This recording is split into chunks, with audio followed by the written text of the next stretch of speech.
toftal ñaari simili ci télévision Futurs Médias dal leen ak jàmm ci xibaaru diggu njoloor gi dina bokk ci li ñuy waxtaane tey lu aju ci wàllu wér-gu-yaram ak syndicat bi ñuy duppee ànd gësëm ñooñu nag jamono ji ñu ngi sàkku ci kilifa yi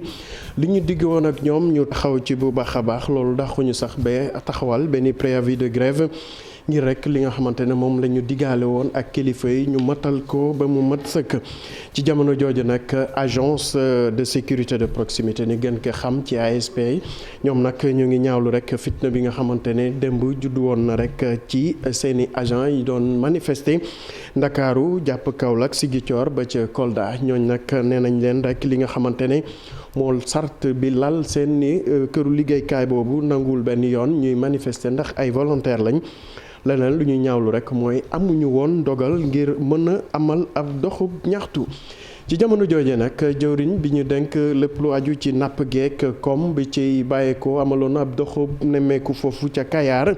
foofee nag ba mu yeggee rek jébbal nañ ko li nga xamante ne mooy rëq-rëq yi tax seen secteur boobu am ay jafe-jafe bokk na ci ñàkkum jën bi nga nemmeeku jamono ji ñoom nag li ñuy sàkku ci kilifa googu rek mooy ñu def kem kàttan ngir bàyyi ko bateau yi nga xamante ne ñooy bàyyi ko biti réew ñu mën leen ko fi jëlee bu ko defee rek ñu mën a amaat taxawaay bu mucc ayib ci seen boobule liggéeykaay dinañ ñëwaat rek ci ni mu gën a yaatoo ci reportage bi ci Cheikh Anta Diop amal. ci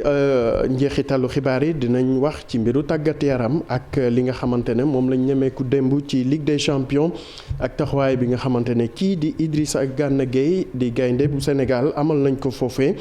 ak li nga xamante ne rek moo aju tamit ci éliminatoire foot féminin CAN 2022 ci équipe nationale bu Sénégal wala jongantek bu Mali ci plateau bi dinañ ci dalal Cheikh Tidiane Diaw mu gën ko yaatal mbokk yi li mooy li gën a fës ci xibaar yi boo leen taxirloo ñi yaatal ko.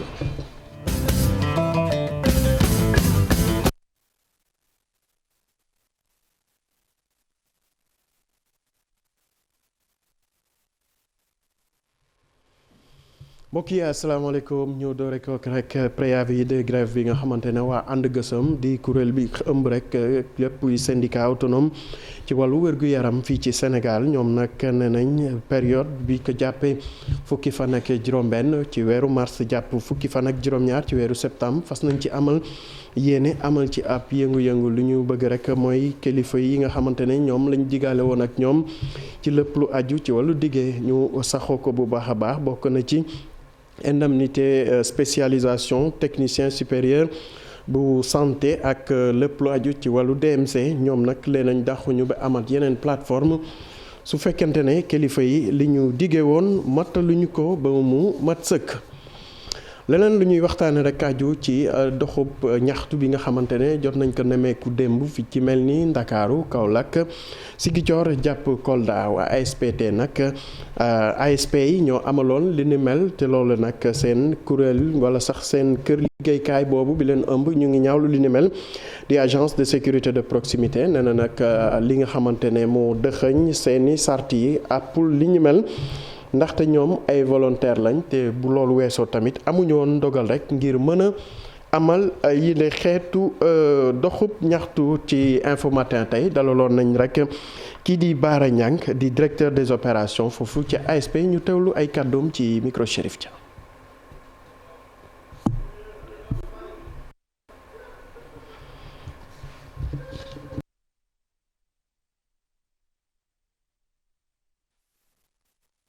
Kayaar foofu tamit niñ ko waxee woon rek ci ndorteel jëwrin bi ñu denk lépp lu aju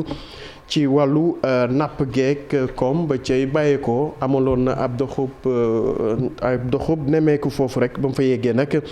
nappkat ji jot nañ ko yeggee fitna wala sax ay jafe-jafe yoo xamante ne ñu ngi koy dund ci seeni secteur bokk na ci ñàkkum jën li ko waral nag ñoom dañu jàpp ne rek bateau yi cosaanoo biti réew ni ñu bàyyee ci réew mi moo tax daanaka jën moom mënatuñ ko teggat benn yoon ba tax na ñu ngay sàkku ci kilifa yi ñu jël ay matuwaay yu war ngir mën leen taxaw ci seeni secteur boobu Cheikh Anta Diop doxantu woon na fa àndoon ceeg say laatir.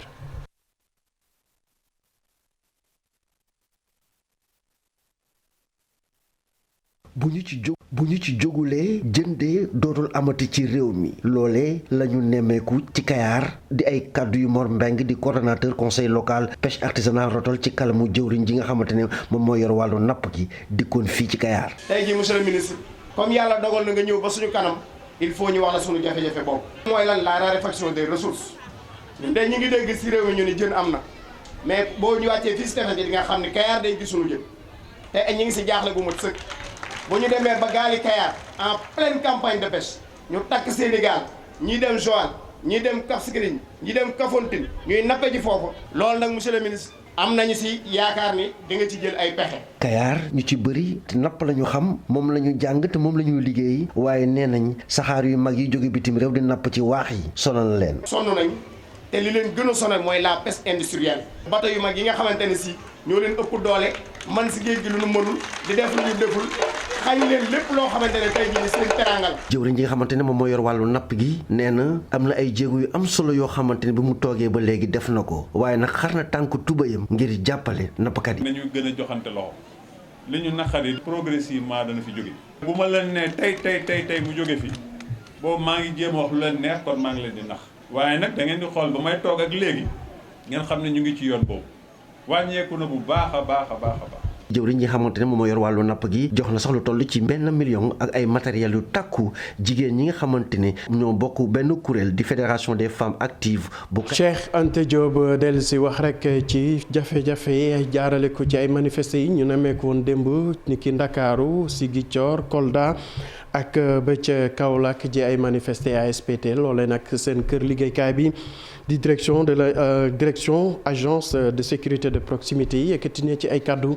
gannaaw bu ñu ñaawloo xeetu manifester yooyu nag nee na agent yi amuñu woon benn yoon dogal ngir manifester ndax bu ñu sukkandikoo rek ci sart bi lal seen kër liggéeykaay boobee ñoom daanaka ay volontaire lañ ki yëkkati kàddu yi di Baara Niang moom mooy directeur des opérations bu ASP mu nekkoon tey invité Infos Matin ñu teewlu ay kàddu. préoccupation bi muy d'ordre sécuritaire beneen préoccupation c'est répondre ou bien prendre en charge la préoccupation des jeunes muy l'emploi c'est dans ce sens que cette agence a été créée. Bon, pour revenir aux manifestations proprement dites, il faut que ñu comprendre que aussi ASPI c'est des engagés volontaires. ASP j'ai beaucoup de respect pour eux. am na si ñoo xamante ni vraiment on doit leur tirer le chapeau parce que ñu ngi ci terrain bi di liggéey bu mucc ayib mais également il faut que ñu comprendre mission yi ASP engagé volontaire la bi ñuy engagé wu xamoon nañu effectivement oui ASP c'est pas que 50 000 francs de ce point de vue aussi il y a beaucoup de désinformation et de récupération l'ASP c'est pas tout simplement 50 000 francs l'ASP il a une assistance médicale à hauteur de 80%. Les ASP am nañu comment dire bénéficient dañuy am transport gratuit. Les ASP bénéficient de formation. On tend vers un corps spécial. Et très honnêtement, on ne peut pas aller vers un corps spécial avec des gens qui ne respectent pas la discipline. Il y a un minimum de discipline parce que certes ils ont tous été formés militairement. C'est quoi militaire bi mooy ki nga xamante ni day xiif mën ko muñ. ñu dem ba ca diwaanu Saloum ku ne kër Saloum Diané sa xel dem ci dëkk boobu wala diwaan boobu nga xamante ne ay baykatu gerte yu mag lañ muy ab commune boo xamante ne daanaka dafa dëxëñ lu toll ci ñeent fukki dëkk ak juróom-ñett waaye nag dem fa doon lu jafe lool li ko waral nag amuñu ay yoon goudron waxi noppi ba tax na jamono ji nag ñu ne seen mbay moomu am nañ jafe-jafe dëgg ngir mën ko yóbbu fiñ ko mën a jaayee ngir jëfandikoo li ciy bàyyeekoo Aminata Goudiaby defoon na kem kàttan ngir ànd ak Abdou Karim Bey doxantu fa. nekk nag sorewul dara ak mairie bu kër Saloum Diané El Hadj Gueye mi ngeen di gis nag moom ci jumaa ji mag ji nekkee ci commune bi la jógee bi ñu ko laajee nag ci ni seen dëkk bi enclavé ndax yoon yu bon moom nag lii la ci tontu. waaw fii dëkk commerce la dañuy bay bëgg ko jaay da ngay bay sa pour nga jaay sa problème la. waaw ñu de sonn lool nee fii moom da nga am malade sax pour nga ñëw fi sa problème la ndax amoo yoon. dañuy sonn lool jigéen ñi dañuy sonn lool ku war a départ fii dem Sogone war a dem hôpital da ngay sonn lool am na ñoo xam ne dañuy lor sa si yoon bi. jigéen ñi nag ñi ngi toog jàkkaarloog mairie bu kër Saloum Diané ñi ngi jógee ñu ci ëpp ci ñoom ci benn village bu nekkee ci commune bi dañ koy woowee Kër Laayeen Xooja ñoom nag ni yoon yu baax ñàkkee ci dëkk boobu daf leen di indil ay jafe-jafe yu mag ci wàllu déplacement. amuñ benn yoon dañuy dugg si ay paxale di dugg di génn si toujours jigéen sax du tolloo si diggante fi ne nga bara bayee ko sa dëkk ñëw fii ni jafe-jafe bu nekk mu ngi ci ndax yoon yu baaxul fan yi maa ngi dem xew oto amut ndax ñàkk yoon maa ngi loon dem Dakar sama doom moo fa amoon doom moo fay dem bu ma xëyee aw ma benn oto moo fa nekk mënumaa dem ndax xam nga loolu yëpp jafe-jafe yoon la. situation bi nag day gën a métti bu nawet jotee ndaxte ndoxu taw yi dañuy taa bu baax a baax ci piste rurale yi nga xam ne ñoom ñoo nekkee foofee ci Kër Saalum Diané te daanaka benn baaxatu ci. yoon bi ñu gën a sonal mooy yoon bi jógee ko jagle jëm Dramé Escale boobu mooy bi nga xam ne am na importance itam ci ñëpp parce que mu ngi jaar marché bu ñuy wax marché Luma Touba Mouride jaar Kër Baawu Nditi jëm Njaanjaay sax ci jëm Dramé Escale mu nekk ñaari marché yoo xam ne ñaari marché yu am doole la moo ubbeeku ba Kër Madiabel tali boobu depuis 105 ans lañ ko defaroon ba léegi amul yoon mu ngi nekk 18 kilomètres. jafe-jafe ñàkk yoon yu baax ci Kër Saalum Diané naqari na itam maire bu bees bu ñu fa samp ci commune boobee nga xam ni daanaka ca frontière Gambie ba la féetee. commune sans les routes mënul développer. commune bi dama soxla président jàppale ñu rapidement Toubacouta ba Nioro Santa tali boobu baaxul Dramé Escale ba Saalum Diané baaxul Kulaar ba Saalum Diané baaxul Ndiaye Kounda ba Saalum Diané baaxul amatuñu yoon Touba Mouride ba Sokone yoon bi baaxul nawet bi dañu so benn noor bi sax fu mu toll rang-rang yu métti lañu jaar pour ñëw. wàllu courant itam sooxe na fa loolu foofee ca Kër Saalum Diané ci ñeent fukki village ak juróom-ñett ya fa nekk daanaka juróom-ñaar rek ñoo ci am courant maire bu bees bi dana ko def ab priorité. Aminata Goudiaby ñu del si fii ci Ndakaaru wax ci lépp lu aju ci wàllu code de la route wala éducation à la sécurité routière loole nag mooy nees def ngir mën a wàññi li nga xamante ne mooy accident bi ñu nemeeku ci yoon bi loolu nag fas nañ ci yéene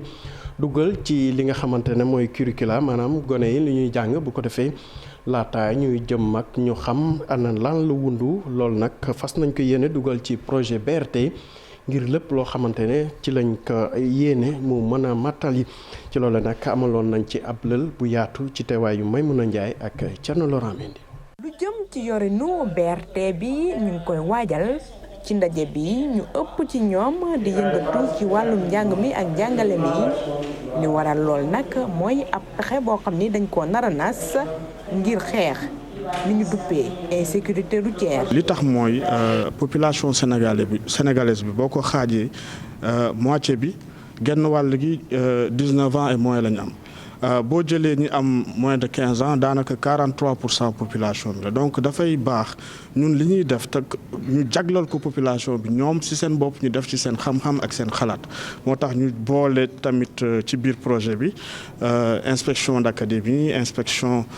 de l'éducation et de la formation ne leen nan la ñuy def ba tàggat ndaw ñi ci li jëm ci wàllum sécurité routière. ñi ñu jiital ci liggéey bi muy inspecteur de l'éducation yi ñoom fi mu nekk nii nee nañu dinañ ci sóobu bu baax a baax. suñ curriculum maanaam jël na en charge yenn aspect yoo xamante ni vraiment bu ñu ci bëggee dugal programme bi du am benn jafe-jafe maanaam intégration bi day yomb. beneen mbir bi mooy affaire éducation à la sécurité routière dafa am solo bépp citoyen daf ci war a bénéficier rawatina école maanaam élèves yi ndax élève xam nañ ko bu baax xale boo koy yaree ci éducation routière xëy na ëllëg moom ci boppam mën na yar ay adultes yu bëree bëri donc lu am solo la. beneen mbir bi tamit mooy tey ji wàllum citoyenneté wàllum éducation aux valeurs lu am solo la. ba tax na sax suñu ministère yi dañ ko def priorité ci juróomi priorité yi ñu définir ci la bokk kon lii bu amee vraiment dafay nekk partenariat boo xamante ni dafay gën a dooleel éducation xale yi. yëngatu ci wàllum dem beeg dikk bi ñoom teewoon ndaje bi nee nañu bëgg nañu ñi nga xam ni ñoo yëngatu ci wàllum njàng bi ak njàngale mi ñu xàccandoo doorandoo xeex fi nag accident yi nga xam ni dañ koo seetlu ci tali yi mu wàññeeku bu baax a baax fi léegi 2030. Maymuna Njaay dañu dese ak xale yi ak xalaat bi nga xamante ne yëkkati nañ ko maanaam nees mën a def ngir ñi nga xamante ne ñooy taalibe yi mën a toog ci daara yi am ci lu ñu jàpp itam ba du ñu mën a yelwaani jàng bu baax a baax loole nag dañ ko fas yéene jaarale rek ci li nga xamante ne mooy ay ferme avicole maanaam ñuy yëngu rek ci yar ginaar ak li ni mel ñoom nag waa Jeune Chambre Internationale ñoo am xalaat bi ni mel te njort ne fii ak at yu néew wala sax ay weer te li nga xamante ne mooy seen mébét dina mën a antu ca Saint-Louis Ousseynou Diop ci reportage bi. chambre internationale bi nekk ci diwaan Ndar Géej li ñu bëgg mooy ñi nga xamante ni ñooy borom daara yi mën a demal seeni bopp loolu nag moo tax ñu daal di leen di jàppale ñu am ay fer waaye tamit ñu daal leen di gën a renforcer ci lu jëm ci wàllu xam-xam li ñu namm nag ca mbir mi mooy fexe lu jëm ci wàllu yalwaan bi ñu mën ko dakkal. ren solo si mooy dañoo ñëw pour installer un poulailler finalité bi mooy njeexital bi mooy ñu au moins ñu rendre autonome la daara. maintenant évidemment sëriñ daara mooy assurer le suivi. ñoom sëriñu daara yi ci seen i kàddu lii lu baax la ndaxte dina leen mën a may lu jëm ci wàllu nañuy nekkee ci biir daara yi mu am coppite rawatina xale yi mën a toog ci biir daara yi. jàppale gën a jàppale rek incha allah taalibe yi kenn dootul jënd di yalwaan kenn dootul jënd di saraxu kenn dootul dem fenn. ñoom nag seen i kàddu xalaat bi nguur gi da ko war a gën a mën a jàppale ndaxte gis na ni bu fekkee ni taxaw nañ ci yalwaan gi rawatina tambambalu bi nga xamante ni xale yi dañ koy def ci mbedd mi dina mën a dakk. ñooñu kat ginaar yi bu ñu ko defee sëriñ si mën na ci am ay revenu ay moyens yu baax yoo xam ne dina ko permettre taalibe yu mu yor sax au moins su ñu génn ci biti pour dem di yalwaane wala yu mel noonu. Ndar Géej lu toll ci juróom-ñeenti junni ci ay taalibe la ñu nemmee ko bis bu ne ñuy wër ci mbedd mi. ñu dem ba ca diwaanu France wax rek ci taxawaay bi nga xamante ne DER am nañu ko ndax ñu ngi fa jamono ji délégation générale à l'entrepreneuriat ñoom nag ñoom li ñu bëgg mooy taxawu ñi nga xamante ne ñooy ñi féete rek ci diaspora bi lépp loo xamante ne rek am nañ ko ci projet ñu mën leen ci jàppale bu baax a baax jamono ji ñuy wax ak yéen suñuy ndaw Chérif Diop ak Amza Diallo ñoo ñu fa teewal. fonds wu 3 milliards ñu jagleel ko bépp immigré liñ ci jublu mooy taxawu waa diaspora ngir mën a jëmmal développement local. fonds bi c'est destiné Sénégalais diaspora yi ñoo ko moom donc moo tax ne dañu fexe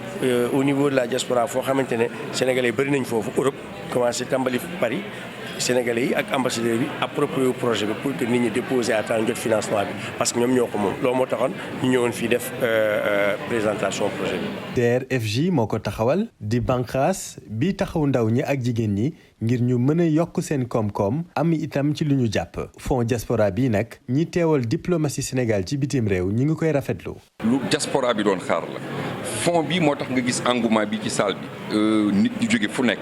jóge Paris dëgg la mais jóge Bordeaux jóge Lyon jóge Marseille ànd ak consuls généraux yi mais association des jeunes des entrepreneurs sénégalais en France bokk ci yeneen réseau ak yeneen association bokk ci mooy wone ni mu leen itteel ak ni mu leen soxale kon lii lu am solo la loo xam ne dinañ ci ànd liggéey ñun ñëpp réseau diplomatique ak consulaire bi yëpp. bu weesoo secteur bâtiment ak wàllu njënd ak njaay bépp projet bu immigré mën na am mën naa bokk ci ñi ñuy financé. initiative bu baax la déjà dafay sagal waa diaspora parce que ñun ay sénégalais lañ aussi. yow lan ngay def exactement yow ci éducation nga nekk exactement lan ngay def. alors man moo ngi jiite benn entreprise boo xamante ne mu ngi tudd Vijana Collection dañuy defar ay livres mais ay livres yoo xamante ne dafay génn ay woy et woy yi ñuy tànn mooy comme ay woyu xale ay comptines donc comme ay ayu nene. fonds diaspora bi nag dina financer ba lu toll ci 100 millions de francs CFA te ci bépp bureau consulaire bu Sénégal dinañu ko fa waxtaanee. Chérif Diop bu ñu jógee Paris dañuy del si fii ci Ndakaaru wax ci mbiru politique ak taxawaay bi nga xamante ne jamono ji Bamba Fall di maire Médina am na ko ci fan yéen ñu génn nag dafa taxaw rek ne noppi na ngir taxaw jàppale ki nga xamante ne mooy njiitu réew mi Macky Sall loolooy war a sax ñu tab ko rek li nga xamante ne mooy ministre conseiller nee na nag amul dara lum ciy rëccu ndax loolee ngir liggéeyal Médina moo ko tax a def li ni mel dañuy teewlu ay kàddum gannaaw ba mu doon amal ab ndaje taskatu xibaar yi ci micro di Saprera. lu ñaanaat tamit ni bu élection jàllatee nañu moytu xeex yeeg yooyu yëpp ànd liggéey réew mi ba élection jotaat ñu dem mais loolu dafa amoon Sénégal Ablaye Wade daan na def jamonoy élection bu jotee mu dem wuti bu jeexee mu ànd ak Abdou Diouf liggéey bu élection jotee moom ñoom lan dina bàcc léeg ñeneen dans soxo génn dem wutiwaat ñëwaat. man wax ji ma wax du tey laa ko njëkk a wax te élection bi jeex na mais xanaa du ñu pousser toujours ñuy continuer ay élection yi du jeex man maa ni président Macky Sall ñun commune la ñu yor te commune bi démembrement état la maire bi fonctionnaire état la ndax état koy fay kon président du ñu sa noonu say démembrement la ñu ñu ngi ñaan nga may ñu doole ndax ñu defar Médina. ñu desandi ci biiru politique ak jamono ji nga xamante ne ñu ngi installé maire gox yu bëri moo taxoon ñu doxantu ci diwaanu fi nga xamante ne rek mooy Ngeekoox ak Malicounda foofe nag ki nga xamante ne mooy Maguette Sène wax na li nga xamante ne moom la fas yéene liggéeyal goxam ki di Pape Songo Diouf naka noonu ñu teewlu reportage bi nga xamante ne Abdourahmane Diallo àndoon ceeg Mamadou Gueye def nañ ko. ñu tabbaat ko ci mairie Malicounda Maguette Sène ñaareelu mandaam bi ay projet yu mag la fas yéene amal. bi am nañu accès universel à l'électricité ndox mi tabax nañu ñetti château d'eau waaye école yi tamit tabax nañ ay salle de classe yoo xam ne yi jege nañu fanweeri salle de classe ay murs de clôture rek ak yu bari. ci wàllu santé plateau médical bi ñu fekkoon ko ci 6 postes de santé ñu tabax 7 postes de santé yu bees donc muy bilan bu wóor loolu moo tax mandat bi di ñëw nag ñu du ko mandat des grands projets xam nañ ne secteur de sociaux de base yooyu il faut nga am koppar yu bari pour mën cee def sa loxo ba population bi yëg ko moo tax ñu bëgg nag bii yoon ci sunu ñaari zones yi muy zone nord di zone sud ñu installé ay projets yu mag ci agriculture ci élevage ci tourisme. meeru Ngeexoox moom it mu ngi ci ñaareelu mandaam Pape Songo Diouf moom ay jumtuwaay la fas yéene defar. amoon na problème mu ndox réglé na amoon na problème mu courant yu bëri réglé na ak yeneen problème yoo xam ne réglé nañ ko mais fi ñu jëm nii dëkk bi soxla na lu ñu stable dëkk bi soxla na hôpital dëkk bi soxla na gare routière dëkk bi soxla na port promenade Ngeexooxoise dëkk bi soxla na aussi ay tali ba tax na kon infrastructure moom moo tudd ko mandat des infrastructures. mairie Malicounda lu toll ak juróom-ñaari fukk conseiller la daal di am ci ñooñu 6 adjoints au maire waa Ngeexoox ñoom juróom fukk ak juróom-benn conseiller ci ñooñu 4 adjoints au maire. Abdourahmane Diallo bu ñu jógee ci Petite Côte bi nag dañuy jël woto bi wutali Ngourane di commune bu nekk ci département bu Kébémer foofe nag ñu ne ñu ngi xaarandi bu lu bëree bëri ci équipe municipale bi ndax bëri na loo xamante ne mooy gàllankoor développement diwaan ba. ba tax na jamono ji rek maire ba moom nee na dina def kéemtalaay kàttanam ngir li nga xamante ne askan waa ngi koy xaar ci moom mu mën ko matal bu baax Cheikh Déthié Thiaw Laye ci reportage bi nga xamante ne Thierno Fall defal nañ ko. conseil municipal bu Ngourane daal dina jël fonction ginnaaw bi nga xamee ne rek taxawal nañ ko équipe bu yees bi ci njiital Cheikh Déthié Law Seck di xamle ni liggéey bi leen di xaar du yomb ndax ñàkkum infrastructure bi nga xamee ni rek yaatu na ci commune bi. bi gën a metti te jàmp mooy wàllu santé ndaxte commune bi day ba muy nekk communauté rurale bokk ci Ngumba amoon na poste de santé Ngourane am juróom-ñeenti case de santé ci dëkk yi gën a mag waaye nag wax dëgg yàlla case de santé yooyu benn doxatu ci. ci wàllu njàng meek njàngale mi tamit laaj na ay investissement ngir mën koo suqali. école yi da nga ci dem école yoo xam ni amagul mur am na école yoo xam ni ay néegi ñax la ñuy yóbbu xale yi am na école yoo xam ne 3 classe la am mu nekk problème bu rëy. ñàkkum yoon ak courant nekk itam yeneen i jafe-jafe ci commune bu Ngourane. boo xasee ba wàcc tali bi jóge ci route nationale bi jëm Saint-Louis ñëw ba Ngourane benn tali wala benn piste amatul ci commune bi yëpp. électrification bi xaw naa tumuranke loolu yëpp daal nekk ay tawat ak ay jafe-jafe yi nga xam ne mooy lu jàmp li nga xam dañ ci war a taxaw. maire bu yees bi nga xamee ni si askanu Ngourane fal nañu ko fas yéene sukkandiku ci ndimbalal état ak partenaires yi ngir mën a développer commune bi. am nañu suñu fonds de dotation am nañu tamit suñuy fonds de concours. acte 3 may na collectivité territoriales yi pour que bu leen neexee ñu dem wuti ay partenaires wuti ay financement bi ci des mooy programme yi nga xam ni programme yi moom la état du Sénégal yooyu itam dinañ fexe luñ ci mën a xëcc indi ko. commune bu Ngourane mi ngi bokk ci arrondissement Sagata département bu Kébémer lëkkale lu toll ci 4 fukki dëkk ak ñaar askan wi fi yeewoo nag ñi ngi ko xayma ci lu tollook 12000 habitants. Thierno Fall ay ci ñu dem ba ca Ndoukoumane fu ci Daaru Minam nekk benn commune boo xamante ne mu ngi ci département bu Malem Hodar foofee tamit maire bi nga xamante ne moom la ñu tàbb rek moom am na lu ko metti ndax dafa gis ne rek dañ ko doon jéem a génne ci Benno Bokk Yaakaar waaye terewul askan wi moom la ñu jox gët ba tax na rek moom moo faluwaat am na leneen boo xamante ne rek am na ko ci taxawaay ngir li nga xamante ne moom la ko askan wi wóoloo mu matal ko ba mu mat sëkk Oumar Ndiaye ca diwaan be àndoon ceeg Boubacar Fall ba. maire ba ak ñu mu àndal bokk ci Benno Bokk Yaakaar ñoo mere lool seen njiitu parti bi di Macky Sall gannaaw bi ñu ne ci élection yu locales yi ñu génn dafa jiitaloon keneen mu demee ci bannière Benno Bokk Yaakaar moom maire ba nekkoon ci APR mu mujj sax bootu ci ëllëg Sénégal mu mujj gagné waa Benno Bokk Yaakaar. ba ci investiture yi ñëpp xamoon ñu ci Benno Bokk Yaakaar ñu def ay lobbying ba président ci boppam tànn keneen ci biir boppam Benno Bokk Yaakaar loolu metti na mboolem militant ak responsable parti bi metti na kilifa yi ak mboolem ñi nga xamante ne si ni vraiment ñoo fi dëkk loolu dafa metti population bi loolu it ñi ngi xamal ne président bari nañ ñuy jege ci moom ñu ko war a defaral ñoo xam ne dañ koy yàqal. moo tax maire ba ak équipe municipale ba ne nag li ñu bëgg mooy njiitu réew mi yokkal leen courant ak ndox ca commune ba ndax fanweer ak juróom-ñetti dëkk ya fa nekk de fukk rek ñoo ci jotee. muy courant ak ndox mu jàppale ñu ci waaye mu jàppale ñu aussi ci yoon wii nga xamante ne si ni Sénégal a ko soxla région Kaffrine ñoo ko soxla département Malem Hodar ñoo ko soxla te mboolem 33 maires yi daje nañ def ci conférence de presse dem ba seet ci xalifa général de Mouride donc kon loolu lu far la yoon wi nga xamante si ni moo jógee Malem Hodar ñëw ba Del bi continuer njum gent def Daaru Minam continuer def ba jaaga dogi tali bi nga xamante ne si ni mooy tali Serigne Saliou bi. kaddu yooyu nag mi ngi ko bërile woon mi ngi ko doon takkalaat ndombo tànk maire ba te nee na fas na yéen a ànd ak askan wa ak i adjoint ngir delloo askan wa seen yelleef. Oumar Ndiaye ñu yegg ci xët bi ñu jagleel lépp lu aju ci wàllu tàggat yaram ak Cheikh Tidiane Diaw ñu doore ko ak li nga xamante ne rek mooy foot féminin ak Sénégal bi dalal tey réewu Mali.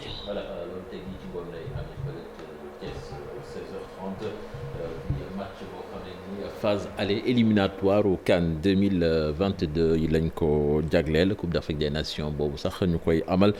fële ca Maroc protégé yu maam Moussa Cissé entraîneur ba nag ñoom dinañ ñëw def seen kéemtalaay kattan ngir rek am avance bu considérable boo xamee ni daal dina tax match retour bi nga xam ne nañ ko amal fële ca Bamako ñu mën ko aborder ci circonstances yu gën a mucc ayib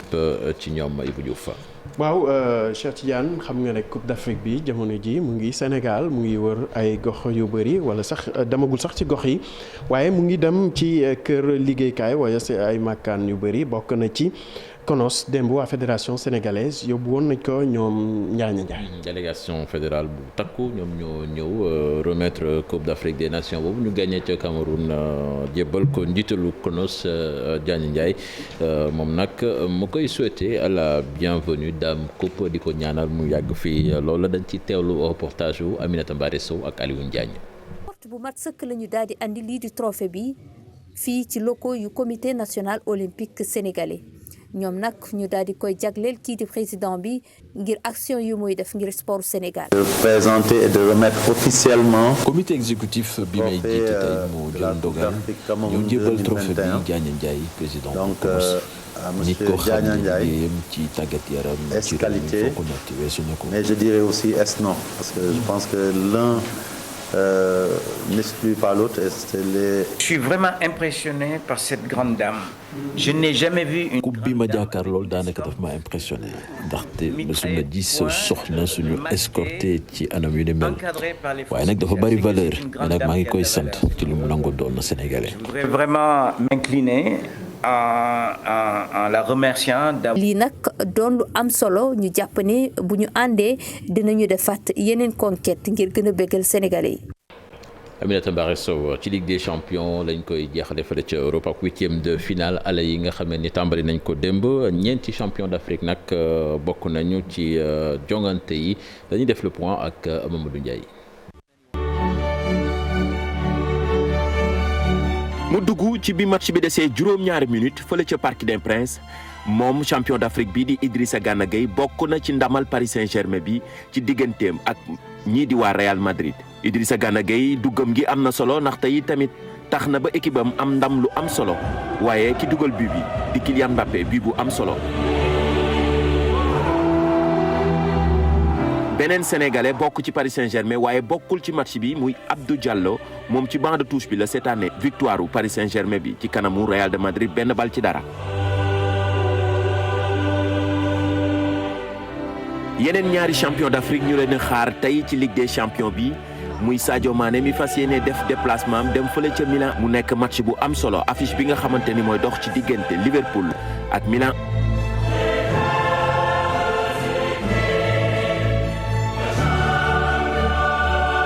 beneen sénégalais di jouer fële ca Allemagne ci Bayern Munich di Bouna Sarr moom tamit fas yéene def déplacement dem fële ca Salzbourg ñoom waa Bayern fas yéene wut ndam ci kanamu ñii di waa Red Bull Salzbourg. lii moo fi gënoon a fës ci xibaar ci wàllu tàggat yaram. jërëjëf Cheikh Tidiane Diaw ñu yegg ci xët bu mujj ci journal bi ak li ci yéenekaay ak El Hadji Assane Gueye. ju ñaaw ju nu def kuñ daa woowe Ndongo Gueye nekkoon bijoutier doon dund gu tey ak njaboot benn doom naka noonu it soxna su wann lor doon it daan dooleem di dundee waaye ju bon dal di ko rey def ko ci saaku ci wotam dawal gaare ci VDN bi observateur na ci dafa waroon dem Dubaï jëndi wurus dimanche mu tàggu mag ja ngir dem ca kuñ naan Bastiam ca Pikine ngir jëli juróom-benn million yu mu ko ameloon boobaak léegi nag ñibbisiwul ca comme du jikko ci moom njaboot gi jaaxle yëgal ko waa section recherche gendarmerie Colobane mag ja di docteur Gueye tàmbali wër ba ni nu fekkeem néewam ak botaam ci VDN bi booy tolloo Cambérène jamono yi nag ku ñu njortal boomi gu njëkk gi mooy Bastiam enquête bi yéenekaay bu groupe Futurs Médias ne mu ngi ci loxo yi commissaire Bara Sankaré bu sûreté urbaine libération ñëwaat ci anam yu ñaaw yu nu fekkee ndem si yàlla Ndongo Gueye ba ci gaañu yu bari ci yaram wa ca moo ne ñu ne bana jabar ginnaaw soxna su wann lor ak benn taaw bu ndaw wàllu politique laaj bi waa Grand Place xëy def tey mooy mbaadu Macky daa bëgg na sa xel liquider Bougane li ko waral boobe laaj di ginnaaw départu Bamba Fall maire ba woon bu Pikine Daour Ndiaye fekk na benn bokk yaakaar ak fukki conseillers mairie Rufisque Ouest Alioune Mar am ñu njort ak demam ginnaaw waxtaan diggam ak Ismaïla Madior Fall waaye moom Alioune Mar xamle na ne du woon waxtaani dem waaye waxtaan ngir dëkk ba ñu bokk di Tëngéej le mandat moom gis ne Bamba Fall ak na mu doxalee dafa jàmpaaka ginnaaw Bougane opposition bi bërëngu ne ci jafe-jafe nag le mandat gis ca loxob Macky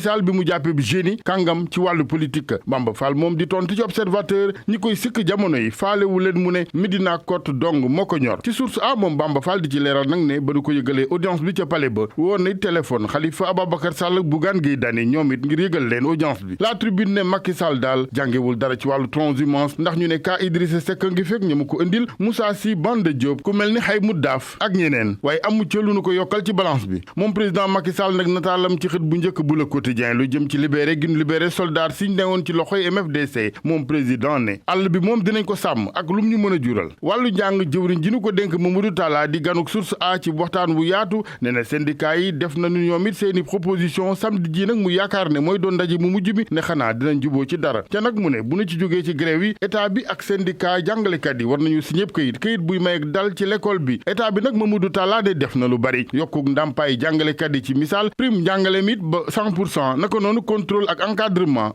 100% di lu musul am mu ne société civile bi ba tey lu jëm ci tolluwaay njàng mi di yëglu ci Sud Quotidien xamal nañu jàngalekat ak état bi yëpp ku ci ne sa wareef Cheikh Mbow directeur exécutif bu COSYDEP ne moom li jàmp jamono yi mooy ñu sawe njàng mi Siley Gorbal Sy président coalition école pour tous di fàttali ne moo ne sàkk woon na ci syndicat yi ñu aj grève bi ca wéyal waxtaan yi moo ne atum njàng mi nag deewagul caaf xamagul di ay kàddu yu inspecteur d'académie Guédiawaye Pikine Gana Sène ci Vox Populi nañ fexe rek mu ne fan yi génn ci crise bi ndax mu ne ñoom techniciens yu ñu doon am nañu xereñu taxawal ay matuwaay yuy maye ak dabu di rattrapage football beeg réunion bu comité exécutif fédération bi doon amal naam waxante nañ dëgg seen biir waaye observateur nee na delloo nañ njukkal bu baax nag Diagne Ndiaye moom Diagne Ndiaye rek ko wax ne coupe bi demoon na seeti ko fédération bi yóbbul nañ ko coupe d'Afrique bi muy coupe bu mu jàppee moom kilifa gi Dame qui a de la valeur Diagne Ndiaye ne rigueur nag bokk na ci li ko fi indi ci it sport ci boppam day boole ñëpp facteur de cohésion la dañuy des ak sport boobee ak lamb ji sunu lamb xëyee tey guy gi ginnaaw ba mu xëyee démb rëg-rëg bi mu war a dajeel yéene kaay bi ne guy gi la muy wër jamono yi nepp jàlloore mooy mu doon mbër mi njëkk a daan rëg-rëg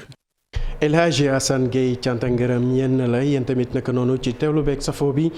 yegg si nañ ci cappaandaw xibaar yi ñu dalal Mamadou Ndiaye ci li ci biir internet. maa ngi lay fay Ibou di nuyu téléspectateurs yeeg internet yi ñuy xaar heure bu baax bi juste après boo jeexalee rek. ñu ñëw yaatal li xew ci biir internet. jërëjëf jaajëf.